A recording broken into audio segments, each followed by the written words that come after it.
Trump was speaking after Democrats won a series of key elections on Tuesday. They claimed victory in the Virginia and New Jersey governor races. And Zohran Mamdani swept to victory in the New York mayoral vote. He's now the city's youngest mayor in over 100 years. Mamdani was born in Uganda's capital, Kampala. His father is an acclaimed Ugandan academic. And people there say his election in New York gives them hope. I really hope having people like Mamdani taking leadership in big cities like New York could change something among the young people in Uganda to actually come to the understanding that, being born in Uganda, you can actually make good things. Our biggest challenge as the youth of Uganda is unemployment.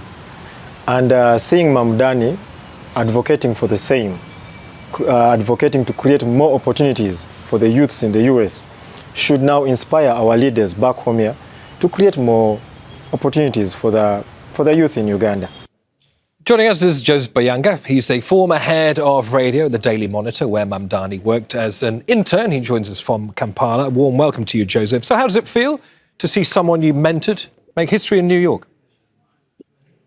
Well, that's a great moment. It's an exciting moment here where I am here in Uganda. As you can hear, the fellow young people, how they're excited.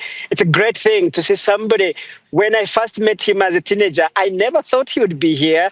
And here we are, showing you that impossible is nothing.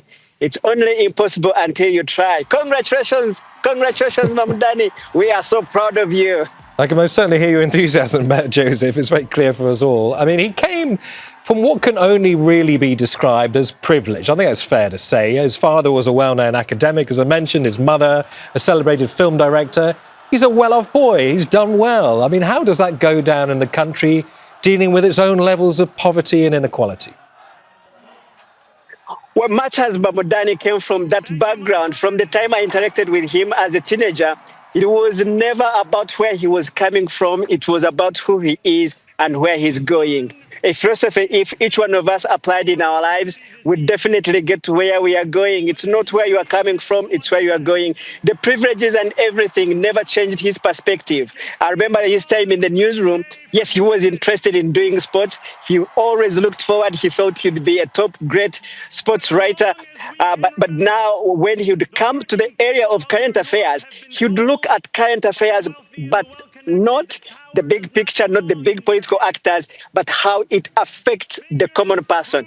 His interests were always looking out for the common man. And that's not a person who is from a privileged family and all that. No, that it's not about where he was coming from. It's about who he is and what he was interested in and passionate about. So that really takes away where he came from, do not interfere so much with the Mamdani, as we all know, he left Uganda at the age of 7. Apparently he was back and forth, though, throughout his life. He became a naturalised American citizen in 2018. It's a journey, Joseph, that many born in Uganda have taken and may continue to take going forward. Is it too much of a stretch to believe that in any way he speaks for anything but New Yorkers and Americans now?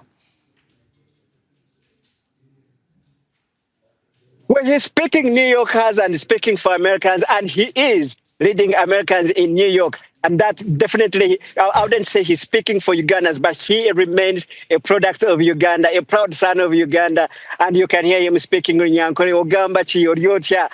And that tells you he's proud of where he comes from. And he's still looking, what shaped him as a man, looking out for the common man, looking out for the worker, it all started from Uganda. When he was here at Monitor, he was always looking out for things that affect the common man, hanging out with the common people, going to makeshift restaurants for his meals, taking bodas, which are basically commercial motorcycles, as his means of transport. Who he is. So I would say Mamdani has always been who he is, and nothing is changing that.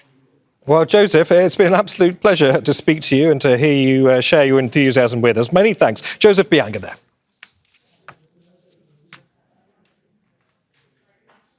Don't miss out to get the full picture. Subscribe to Al Jazeera for reliable news and expert insights. Like, share, stay ahead.